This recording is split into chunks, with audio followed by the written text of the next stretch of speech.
Price Lord. கர்த்தர் நாமத்துக்கு மகிமை உண்டாகட்டும். இந்த நாளில் கூட ஒரு வார்த்தையை நாம் கேட்கலாம்.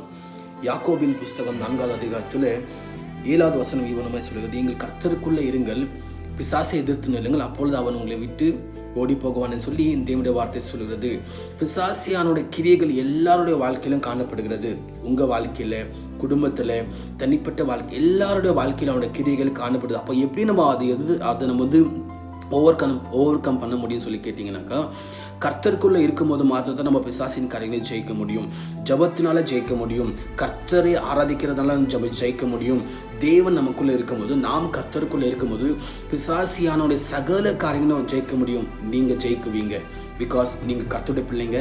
கர்த்தர் உங்களுக்குள்ளே இருக்கிற அகையில் அவனை பார்த்து பயப்படாதீங்க, எதிர்த்து நிற்க ஆரம்பிங்க. நிச்சயமாகவே உங்களை விட்டு ஓடி போகுவான்.